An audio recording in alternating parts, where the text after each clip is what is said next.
बिस्मिल्लाहिर्रहमानिर्रहीम। आज का हमारा लेसन है इंट्रोडक्शन टू हाइपोथेसिस टेस्टिंग।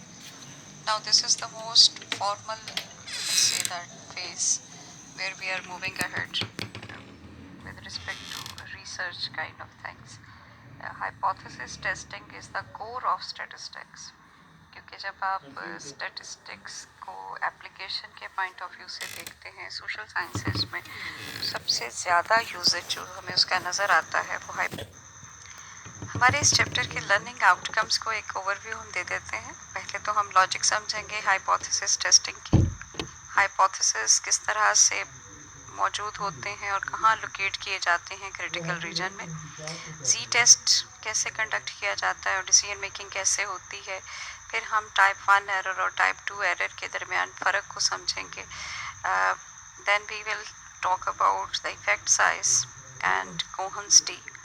और फिर हम डायरेक्शनल हाइपोथेसिस और वन टेल और टू टेल टेस्ट की बात कर रहे होंगे। कुछ टॉपिक आज के लेसन में हम कवर अप करेंगे। Till yet type 1 and type 2 error तक हम करेंगे और बाकी ये जो दो हमारे टॉपिक्स हैं इसको हम अगले लेसन्स में करेंगे।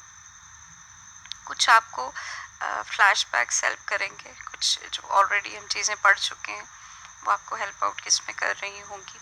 जिस तरह से हमने जी स्कोर्स के बारे में ऑलरेडी पढ़ा है तो उसका एक प्री कैप आपको यहाँ हेल्प करेगा वो आपकी प्रीवियस लर्निंग। हमने स्टैंडर्ड एरर का एक कॉन्सेप्ट पढ़ा है, एक्सपेक्टेड वैल्यूज़ क्या हो सकती हैं, प्रोबेबिलिटी एंड सैम्पल मीन्स क्या होते हैं। तो ये तमाम प्रीवियस आपका नॉलेज आपको। हाइपोथेसिस टेस्टिंग की लॉजिक क्या है, अगर हम इसको इस अंदाज में देखें कि हाइपोथेसिस टेस्टिंग हम यूज़ क्यों करते हैं, तो हम ये कहेंगे कि इन्फ्रेंशियल स्टैटिस्टिक्स में जो सबसे ज़्यादा कॉमनली यूज टेक्निक होती है स्टैटिस्टिक्स की in social sciences, that is hypothesis testing. Inferential statistics procedures हम बहुत अच्छे से डिस्कस कर चुके हैं कि डिस्क्रिप्टिव स्टैटिस्टिक्स क्या है, इन्फ्रेंशियल स्टैटिस्टिक्स क्या है। जब हम कोई मीनिंग अखज़ कर रहे होते हैं, जब हम इन्फ्रेंशियल ड्रॉ कर रहे होते हैं, हम फर्दर उससे मीनिंग निकाल रहे होते हैं, हम सिर्फ डाटा को एक्सप्लेन नहीं करते बल्कि उसकी बेसिस पे प्रिडिक्ट करते हैं, तो दैट्स कॉल्ड इन्फ्रेंशियल प्रोसीजर्स। और हाइपोथेसिस टेस्टिंग उसमें एक मोस्ट कॉमनली यूज्ड वे है। इसकी डेफिनेशन इस तरह से हो सकती है, statistical method that uses sample data to evaluate the validity of hypothesis about the population parameter. आप बहुत आसानी से देख सकते हैं कि हाइपोथेसिस टेस्टिंग का प्रोसीजर एक्चुअली करता क्या है कि आप एक सैंपल डाटा के थ्रू स्टैटिस्टिकल मेथड यूज़ करते हैं और एवेल्युएट करते हैं हाइपोथेसिस की वैलिडिटी को, किसके लिए, पॉपुलेशन। इसी ज़मन में अगर हम अगली बात करें तो वो ये होगी कि हाइपोथेसिस जो है वो दरअसल हम बनाते पॉपुलेशन के लिए हैं। हम कुछ एक्सपेक्टेड कैरेक्टरिस्टिक्स को प्रिडिक्ट कर रहे होते हैं पॉपुलेशन के बारे में, लेकिन उसके लिए बेस हमारे पास सैंपल होता है। नो डाउट कि ये सैंपल हमने पॉपुलेशन से ही सेलेक्ट किया होता है, लेकिन हाइपोथेसिस बनाते हुए we are not talking about कि एनी काइंड ऑफ रिलेशनशिप और the variable reality is true for that specific sample जिसको कि हम स्टडी कर रहे हैं अपनी स्पेसिफिक रिसर्च में, बल्कि हम अज्यूम ये कर रहे हैं, क्लेम ये कर रहे हैं कि जो हमारी एक स्टेटमेंट है that is actually true for the entire universe of that specific problem. जो पॉपुलेशन है, जो आपकी टारगेटेड पॉपुलेशन है, हम उसको जहन में रख के उसके लिए हाइपोथेसाइज कर रहे होते हैं और सैंपल को हम अपनी फिजिबिलिटी के लिए सिर्फ रिसर्च पर्पस के लिए चूज़ करते हैं। हम एक रैंडम सैंपल सेलेक्ट कर रहे होते हैं पॉपुलेशन से और फिर हम क्या करते हैं कि कंपेयर करते हैं जो हमारा सैंपल डाटा से प्रिडिक्शन के बाद हमारे हाइपोथेसिस की रियलिटीज़ आई हैं। अगर ये कंसिस्टेंट है हाइपोथेसिस से इज़ रीज़नेबल, फिर हम कहते हैं कि अगर जो फाइंडिंग आई है वो कंसिस्टेंट है तो फिर हमारा हाइपोथेसिस क्या है, वो रीज़नेबल बन जाता है, यानी जस्टिफाई हो जाता है। और अगर डिस्क्रिपेंट आई हैं, यानी हमने जो हाइपोथाइज किया था और जो हमारी फाइंडिंग्स आई हैं उनके दरमियान डिफरेंस है, तो हम कह देते हैं कि हाइपोथेसिस क्या है। इसको अगर आप डायग्राम की फॉर्म में देखना चाहें तो इस तरह से हो सकता है।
हाइपोथेसिस टेस्टिंग में हम 4 स्टेप ऑप्ट करते हैं। सबसे पहला स्टेप है कि हम हाइपोथेसिस बनाते हैं। दूसरे स्टेप पे क्राइटेरिया फॉर डिसीजन तय करते हैं। ये बहुत इम्पॉर्टेंट है कि आप जब तक अपना क्राइटेरिया डिफाइन नहीं करेंगे कि क्या चीज़ आपके हाइपोथेसिस को एक्सेप्ट करार देगी और किस बेसिस पे आप अपने हाइपोथेसिस को रिजेक्ट करार देंगे, तब तक आप हाइपोथेसिस टेस्टिंग नहीं कर सकते। हम आपको एक कोर्स पढ़ाते हैं, हम कहते हैं कि आपको इस कोर्स को पास करने के लिए एटलीस्ट 50 मार्क्स रिक्वायर हैं। इट मीन्स कि हमने अपने हाइपोथेसिस पास और फेल के लिए क्राइटेरिया का तयन कर लिया है। फिर हम डाटा कलेक्शन की तरफ जाएंगे, फिर हम अपने प्रोसेस में जाएंगे, आपके असाइनमेंट, क्विज़ेस, क्लास पार्टिसिपेशन के नंबर लेंगे। उसके बेसिस पे हम जो डाटा जो एनालिसिस करेंगे और ये जो क्राइटेरिया हम पहले बना चुके थे, इसकी बेस पे हम एक डिसीजन दे देंगे। तो ये बेसिक 4 स्टेप्स हैं जिनकी बेसिस पे हम अपडेटिंग कर रहे होते हैं। अगर हम इनको ज़रा ज़्यादा अनफोल्ड करें, डिटेल में डिस्कस करें, तो हम ये देखते हैं कि नल हाइपोथेसिस क्या स्टेट करता है। ये उसकी नोशन है। डिनोट हम करते हैं नल हाइपोथेसिस को इस तरह से।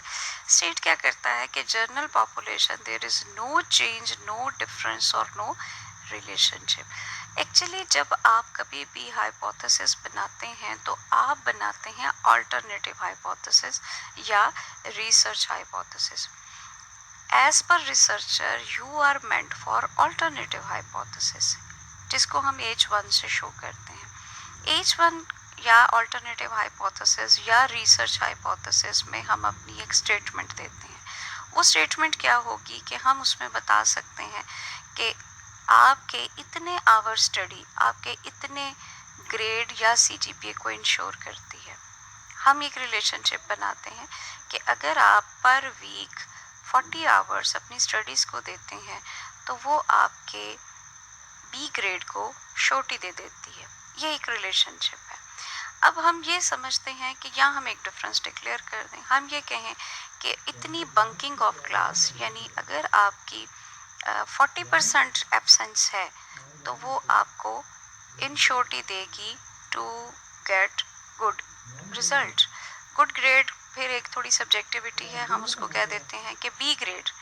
आपकी 40% एब्सेंस जो है वो आपके B ग्रेड का B ग्रेड आप नहीं ले सकेंगे। और हम इसके अलावा किसी भी एक जर्नल रिलेशनशिप को एंटिसिपेट कर देते हैं। अब इंटरेस्टिंगली होता क्या है सोशल साइंसेस में कि हम जिन रिलेशनशिप को देख रहे होते हैं, नो डाउट कि हमारी कोशिश ये होती है कि जब हम हाइपोथाइज करें तो हम उन चीज़ों को हाइपोथाइज करें जिनका एक सिग्निफिकेंट इम्पैक्ट है। यानी आपकी स्टडी को और बहुत सारे फैक्टर भी इन्फ्लुएंस कर रहे हैं, जिसमें वेदर हो सकता है, आपके घर के हालात हो सकते हैं, आपकी कोई और कंडीशंस हो सकती हैं। लेकिन हम उस चीज़ को हाइपोथाइज करेंगे जो मेजरली कंट्रीब्यूट कर रही है। बाकी सारी चीज़ों को हम कॉन्टेक्चुअल समझते हैं। अगर आप ऑनेस्टली स्पीकिंग हम बात करें तो कभी ऐसा नहीं होता कि आपके पास बहुत आइडियल इन्वायरमेंट्स हों जिनमें आप परफॉर्म करते हैं। हमेशा आपको कॉन्टेक्चुअल फैक्टर को एलिमिनेट करके, फिक्स करके या स्टैंडर्ड करके ही अपना मेन ऑपरेशन परफॉर्म करना होता है। हम ये समझते हैं कि जब हम हाइपोथेसिस बनाते हैं तो हम उसमें मेन वेरिएबल के रिलेशनशिप को एंटिसिपेट करेंगे, रादर के हम उसमें मिसलीनियस या कॉन्टेक्चुअल फैक्टर्स को हाइपोथाइज करेंगे। Example, this is entirely a contextual factor कि आप ये कहें कि जी हम आजकल क्योंकि गर्मी ज़्यादा है, टेम्परेचर जो है वो 35 से अबव है, तो इस वजह से हमारे ग्रेड नहीं आ सकेंगे। या आप ये कहें कि जी क्योंकि हम घर पे रह रहे हैं तो हमें घर वाले कभी आवाज़ भी दे देते हैं किसी काम के लिए, तो इस वजह से हमारे ग्रेड अच्छे नहीं आ सकते। अब ये सारे कॉन्टेक्चुअल फैक्टर हैं, नो डाउट इनका इम्पैक्ट तो अपनी जगह मौजूद है, लेकिन these are not the core factors. तो कोर फैक्टर जो होता है उसको आप हाइपोथाइज करते हैं। इसके साथ एक और रियलिटी ये है कि बहुत दफ़ा ये भी होता है, बल्कि सोशल साइंसेस में तो ये बहुत ट्रू है, कि जो भी वेरिएबल आज एक रिलेशनशिप प्ले कर रहे हैं, आइंदा आने वाले टाइम में वो रिलेशनशिप अपनी उसी फॉर्म में उस तरह बरकरार नहीं रहता।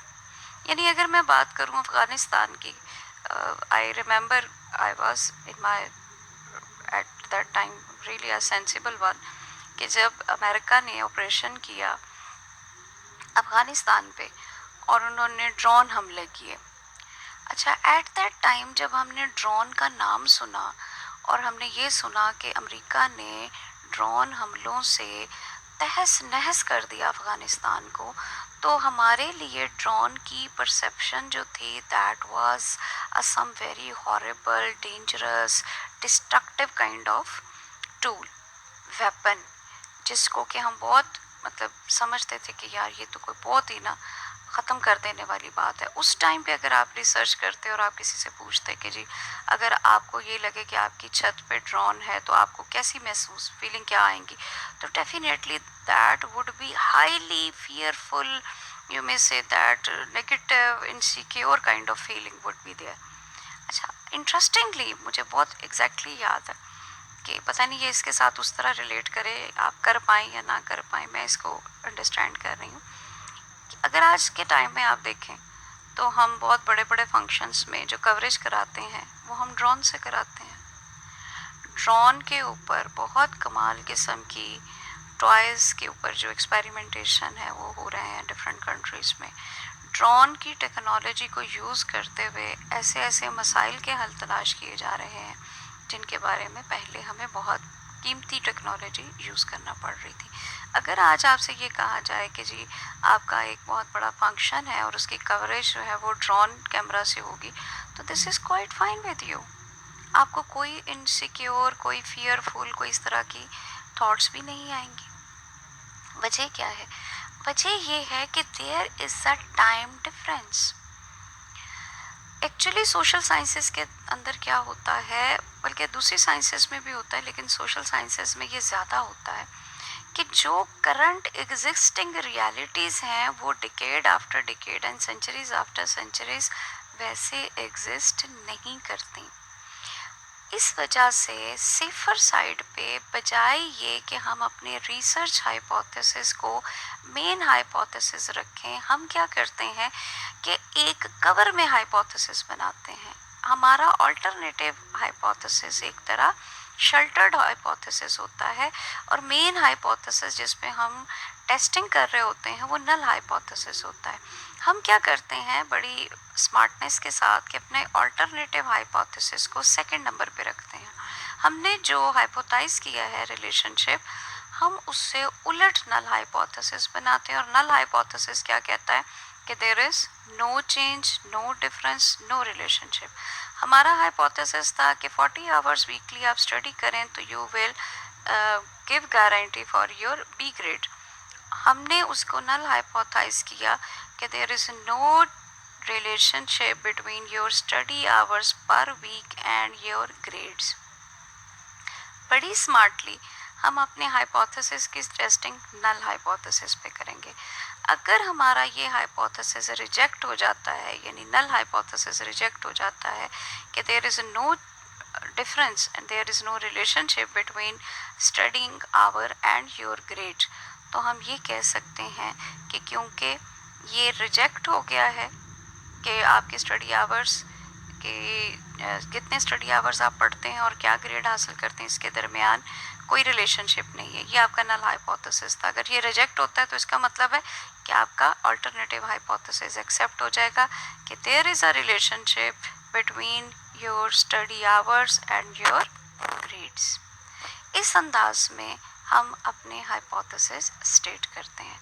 अब इसके बाद वैसे वो हम फर्दर भी पढ़ेंगे लेकिन यहाँ पे भी मैं उसका आपको एक ओवरव्यू देती जाऊँ कि जब हम कहते हैं कि there is a difference between study hours and there is a relationship between your weekly study hour study and your grades, तो इसको हम इस तरह से कहेंगे कि अगर तो हम ये रिलेशनशिप प्रिडिक्ट करते हैं as many study hours as higher the grade, तो ये आपका डायरेक्शनल हाइपोथेसिस बन जाएगा। जिसमें आप डायरेक्शन सेट कर रहे हैं कि एक चीज़ के बढ़ने से दूसरी चीज़ें बढ़ रही हैं। ऑन द अदर साइड ये भी हम कह सकते हैं कि एक चीज़ के घटने से दूसरी चीज़ घट रही है, या हम ये कह सकते हैं कि अगर एक चीज़ बढ़ रही है तो दूसरी चीज़ घट रही है। ये तमाम डायरेक्शनल हाइपोथेसिस होते हैं जिसमें ऑलरेडी हम डायरेक्शन सेट कर देते हैं। नॉन डायरेक्शनल ऐसे हाइपोथेसिस होते हैं जिसमें हम किसी डायरेक्शन को सेट नहीं करते लेकिन रिलेशनशिप की इंडिकेशन कर देते हैं। हम कहते हैं कि नंबर ऑफ स्टडी आवर्स और ग्रेड का आपस में रिलेशनशिप है, लेकिन उसकी नेचर क्या है हम इसको हाइपोथेसाइज नहीं करते, तो ये हमारा नॉन डायरेक्शनल हाइपोथेसिस बन जाएगा। हम अपना रिसर्च हाइपोथेसिस बनाते हैं और उसी बेसिस पे नल हाइपोथेसिस क्रिएट हो जाता है, ये उसको नलीफाई करता है। नल हाइपोथेसिस की सबसे बड़ी बात है कि वो आपके अल्टरनेटिव या रिसर्च हाइपोथेसिस को नलीफाई करता है। अगर आप कहते हैं कि रिलेशनशिप है तो वो कहता है नो रिलेशनशिप, अगर आप कहते हैं डिफरेंस है तो वो कहता है नो डिफरेंस, अगर आप कहते हैं कि देयर इज़ अ चेंज तो वो कहता है there is no change.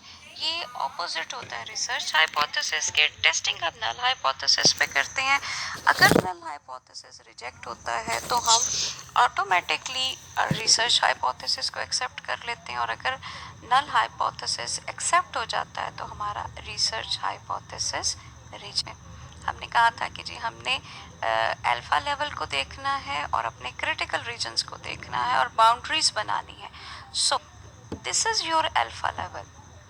Alpha level का मतलब क्या होता है कि हम ये कहते हैं कि how much you are confident कि जिस आप रिलेशनशिप को प्रिडिक्ट कर रहे हैं वो कितने परसेंट आप श्योरिटी के साथ कहते हैं कि वो आप उस पर इतने लेवल के कॉन्फिडेंट हैं। जैसे अभी हमने एक हाइपोथेसिस बनाया कि जितने वीकली आवर्स आप स्टडी करेंगे उतने ही बेहतर आपके ग्रेड्स आएंगे।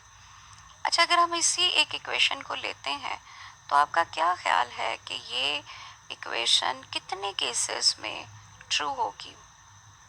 कोई 1 या 2% शायद ऐसे केसेस भी निकल आए जो 40 घंटों से कम वीक में पढ़ते हों और अच्छे ग्रेड हासिल कर लें। I am talking about the real grading, जो वाकई आप में नॉलेज इम्पार्ट कर रही हो। मेजॉरिटी के लिए आपको ज़्यादा आवर पढ़ के ज़्यादा अच्छे ग्रेड्स हासिल होंगे।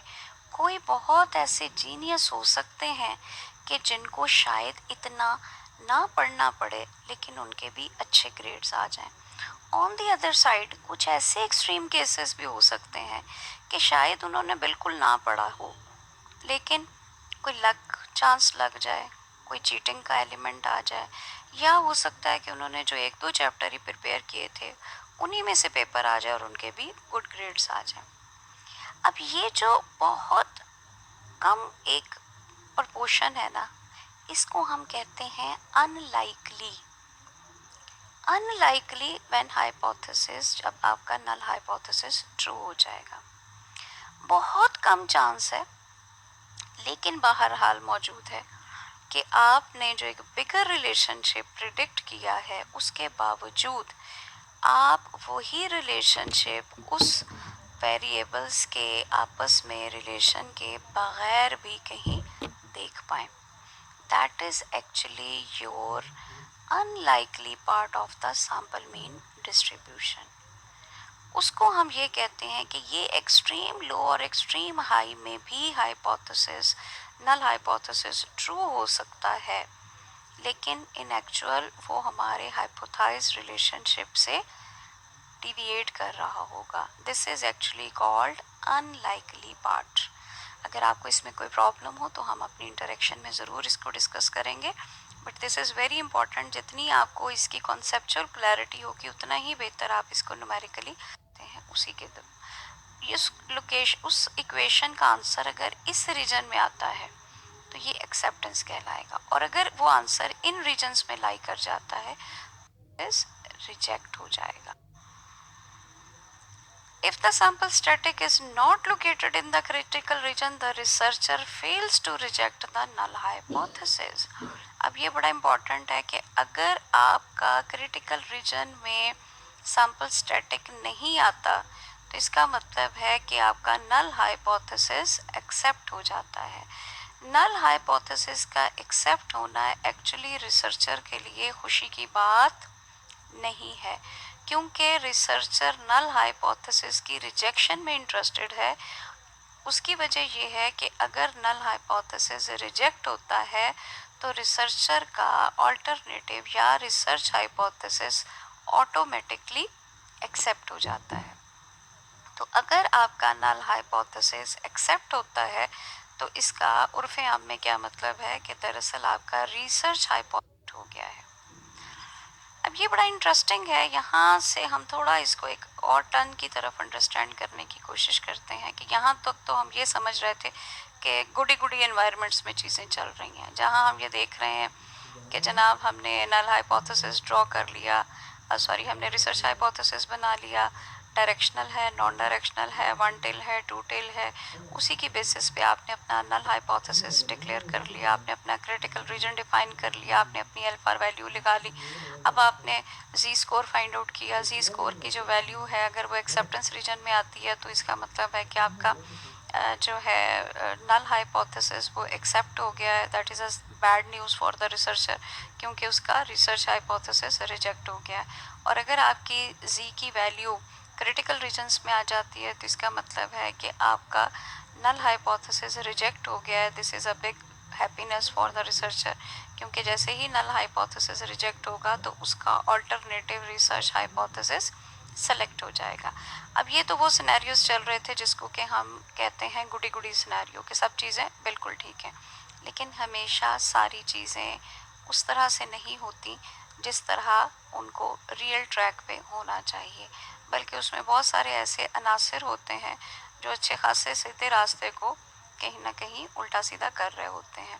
अब अच्छी मैनेजमेंट क्या है, अच्छी कॉन्फिडेंट हाइपोथेसिस टेस्टिंग क्या है कि हम उन अनासर को भी मद्देनज़र रखें जो वायलेशन पैदा कर रहे हैं, जिनकी वजह से एक सीधा साधा बेहतरीन रिलेशनशिप भी कंट्रोवर्शियल हो सकता है, जिनकी वजह से एक बिल्कुल नाकाम नल हाइपोथेसिस एक्सेप्ट हो सकता है और एक बिल्कुल कामयाब अल्टरनेट हाइपोथेसिस भी रिजेक्ट हो सकता है। वो अनासर क्या हैं, उनको समझना कॉन्सेप्चुअली कैसे ज़रूरी है, और फिर हम स्टेटिस्टिक्स की टर्म्स में उनको किन टर्मिनोलॉजीज़ में इस्तेमाल करते हैं। ये बिल्कुल वही चीज़ें हैं जो आप अपने इर्द गिर्द बहुत सारे सोशल अनासर देख रहे होते हैं। मतलब टीवी टॉक्स आप देखते हैं, अब होता क्या है कि एक बिल्कुल फैक्ट बात है कि वो ऑथेंटिक है, वो बिल्कुल मानी हुई है। अब क्या होता है कि कुछ अनासर जो कि मुखालफीन में से होते हैं वो उसके ख़िलाफ़ एक प्रोपोगंडा शुरू कर देते हैं, प्रोपोगंडा शुरू करके कुछ लोगों को मुश्तिल कर देते हैं। अब वो जो मुश्तिल बेवकूफ़ टूल्स हैं वो क्या होते हैं, वो मुश्तिल हो के आगे की तरफ उसी चीज़ को जो शायद उनकी फेवर में होती है उसके ऑपोजिशन में बोलना शुरू कर देते हैं। उससे क्या होता है कि अच्छी भली एक मेकिंग सेंस चीज़ जो है वो कंट्रोवर्शियल होके रह जाती है, और उसके ऊपर बोलने वाले शायद 4-5 लोग हों और जो खामोश हैं वो बहुत बड़ी तादाद में हों, लेकिन वो वॉयलेशन पैदा करने वाले और उसमें से जो रिंग लीडर्स होते हैं जो उसको लीड कर रहे होते हैं वो प्रोपोगंडा इस अंदाज में कर रहे होते हैं कि वो एक्चुअली जो सही चीज़ें हैं उनको कंट्रोवर्शियल करके तो आपके रिलेशनशिप की जो डायमेंशंस हैं, डायरेक्शंस हैं, उनको प्रॉब्लम में ले आते हैं या उनको क्वेश्चनेबल कर देते हैं। तो बिल्कुल इसी तरह से जब आप हाइपोथेसिस टेस्टिंग भी करते हैं तो इसके अंदर भी कुछ ऐसे अनासर होते हैं जो आपके एक करेक्ट हाइपोथाइज किए हुए रिलेशनशिप को भी गलत साबित कर सकते हैं या करने की कोशिश कर सकते हैं। स्मार्ट हाइपोथेसिस टेस्टिंग क्या होगी कि जिसमें हम इस तरह की चीज़ों को स्मार्टली डिडक्ट करें, काउंटर करें और उनको एलिमिनेट कर दें अपनी हाइपोथेसिस टेस्टिंग में। आज हम ये सीखेंगे कि वो अनासर होते क्या हैं और फिर हम इस तरफ जाएंगे कि उनको एलिमिनेट कैसे किया जा सकता है या अपने सैंपल के अंदर या अपने जो प्रोसेसेस हैं उनके अंदर किस तरह से हम चीज़ों को लेके चलें कि जिससे कि आप उन अनासर से महफूज रह सकें। अब इसकी एक बड़ी मज़े की उन्होंने एग्जांपल दी हुई है कि आप एक ज्यूरी की ट्रायल को देखें। ज्यूरी की ट्रायल कैसे शुरू होती है, एक नल हाइपोथेसिस बनता है नॉट गिल्टी। पुलिस एक मुजरिम को पकड़ती है, अदालत में हवालात में बंद कर देती है, उस पर मुकदमा होता है और उसको अदालत में पेश करती है कि जनाब ये पर्सन ये चोरी करता हुआ पकड़ा गया। अब ज्यूरी क्या करती है, अदालत क्या करती है, सबसे पहले अदालत जो ऑल्टरनेटिव हाइपोथेसिस होता है उसको नलिफाई करती है। पुलिस ने ऑल्टरनेटिव हाइपोथेसिस क्या दिया है कि इस पर्सन में और इस चोरी की गई चीज़ के दरमियान एक रिलेशनशिप मौजूद है।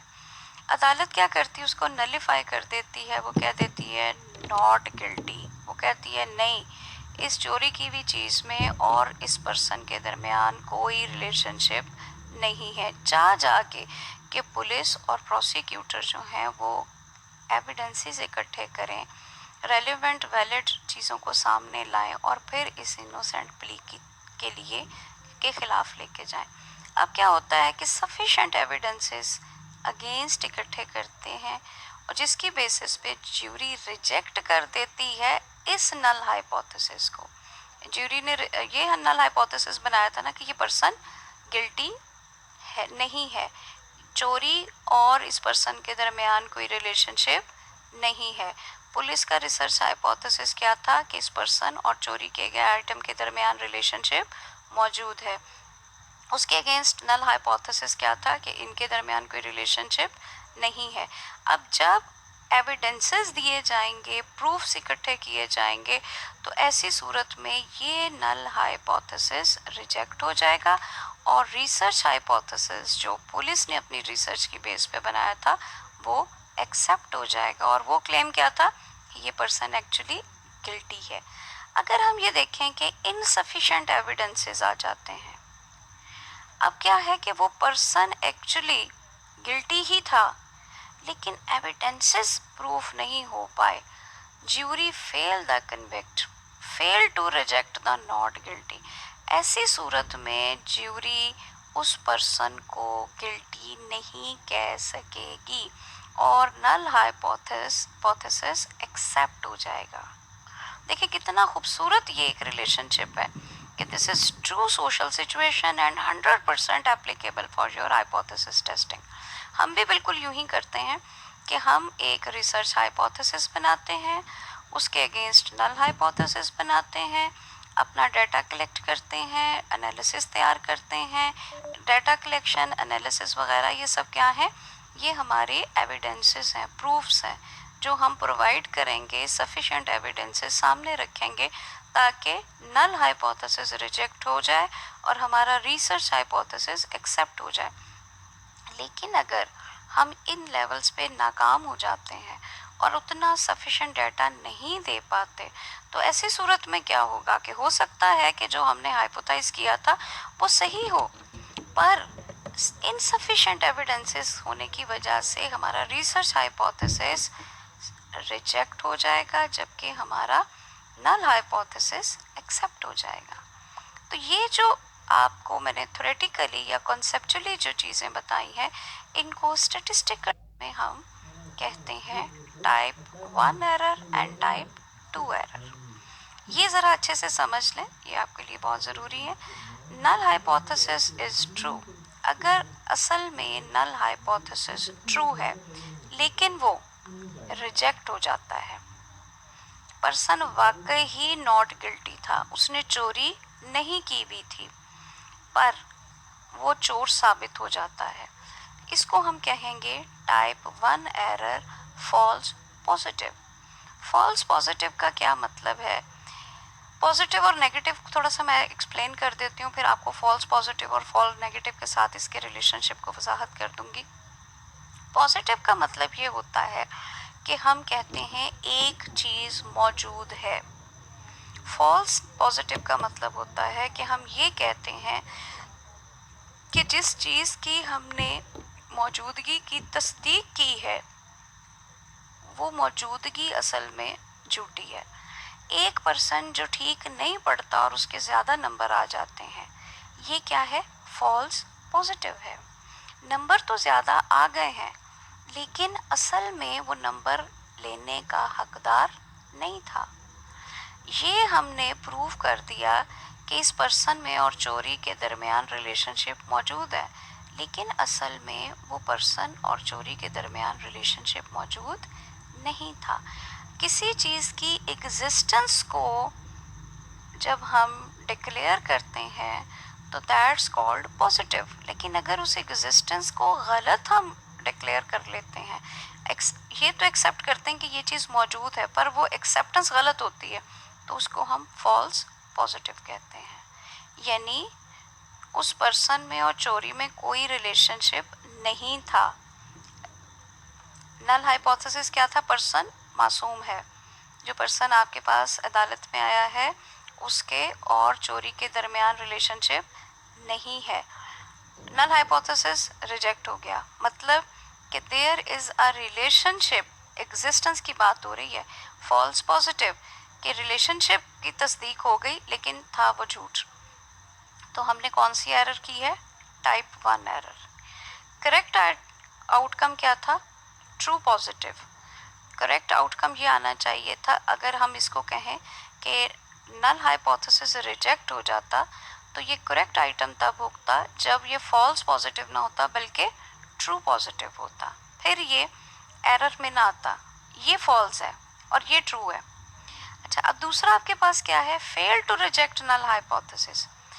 आपका जो नल हाइपोथेसिस है अगर उसको रिजेक्ट हो जाना चाहिए था लेकिन वो रिजेक्ट ना हुआ, करेक्ट आउटकम निकला तो वो ट्रू नेगेटिव है।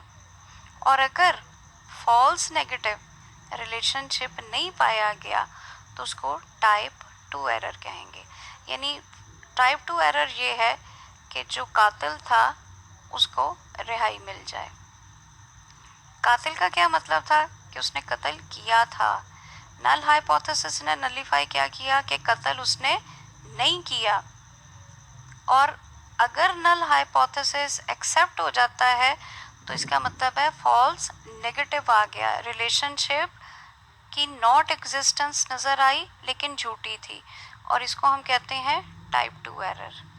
अगर मासूम को सज़ा हो जाए तो ये टाइप 1 एरर है, और अगर कातिल छूट जाए तो ये टाइप 2 एरर है।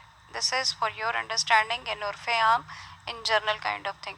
यानी जब आप मासूम को सज़ा होने का क्या मतलब है कि आपके सैंपल में वो करेक्टरिस्टिक, वो वेरिएबल का रिलेशनशिप नहीं था जो आपने हाइपोथाइज किया हुआ था, लेकिन आपके रिजल्ट ने बता दिया कि वो रिलेशनशिप मौजूद है, तो ये टाइप 1 एरर हो जाएगी। और अगर आपके सैंपल के अंदर एक रिलेशनशिप मौजूद था और आपका नल हाइपोथेसिस एक्सेप्ट हो जाता है कि रिलेशनशिप नहीं पाया जा रहा, तो ये टाइप 2 एरर बन। अब आप इसको एक एग्जांपल के तौर पे ले लें। ये जो अभी मैंने आपसे बात की है इसी की है। नल हाइपोथेसिस क्या है? Person is not guilty of the crime, person ने जुर्म नहीं किया।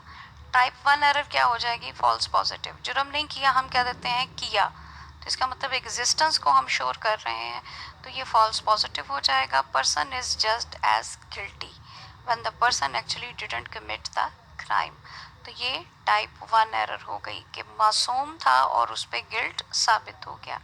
टाइप 2 एरर क्या है? False negative. पर्सन इज जज नॉट गिल्टी, पर्सन को कह दिया गया ये मासूम है, when they actually did commit, जबकि असल में तो उसने जुर्म किया हुआ था, इसको हम कहेंगे टाइप 2 एरर। सो इन चीज़ों को ज़रा अच्छी तरह डिटेल में भी पढ़ लीजिएगा और इसके साथ कुछ रिलेट भी कीजिएगा चीज़ों को सोशल सिचुएशंस में, रिसर्च के पॉइंट ऑफ व्यू से अंडरस्टैंडिंग हो जाएगी। Uncertainty and errors in hypothesis testing. Uncertainty का क्या मतलब है? कि जहाँ हमें गैर यकीनियत होती है और हाइपोथेसिस में एरर्स आ जाते हैं। जैसे अभी मैंने आपको टाइप 1 एरर और टाइप 2 एरर की एग्जांपल्स दी। ये आपके बिल्कुल सही तमाम जो आप एलिमेंट करते हैं उसके बावजूद भी पॉसिबिलिटीज़ मौजूद होती हैं कि टाइप 1 एरर या टाइप 2 एरर आ जाए। इसका मैं आपको थोड़ा सा आगे गाइड भी करूँगी कि क्या हम मेजर्स ले रहे होते हैं जिस तरह हम अपने इन दोनों तरह की एरर्स को मिनिमाइज़ कर रहे होते हैं। Again the important thing, minimize कर सकते हैं ये कहना काफ़ी गलत होगा कि हम टोटली इन एरर्स को रूट आउट कर देते हैं। रूट आउट नहीं किया जा सकता, एग्जिस्टेंस होती है, लेकिन हम अपने क्वेश्चन से इनको मिनिमाइज कर सकते हैं। वैसे अगर आप देखें तो हाइपोथेसिस टेस्टिंग एक इन्फ्रेंशियल प्रोसेस है, जिसमें कि हम लिमिटेड इंफॉर्मेशन जो सैम्पल से हम इकट्ठी करते हैं उस पर हम स्टेटिस्टिकल डिसीजन लेते हैं और उसको जर्नलाइज कंक्लूजन समझते हैं। सैम्पल डाटा यूज़ किया जाता है स्टेटिस्टिकल डिसीजंस के लिए, जो अलाउ करता है कि इन्फ्रेंसेस ड्रॉ जो हुए हैं पॉपुलेशन के बारे में, उसमें कहीं ना कहीं थोड़ा बहुत एलिमेंट मौजूद हो। Thank you so much for your time. अपने क्वेश्चंस को आप तैयार रखिएगा, अपनी इंटरेक्शन क्लास में हम क्वेश्चंस लेंगे। Thank you so much.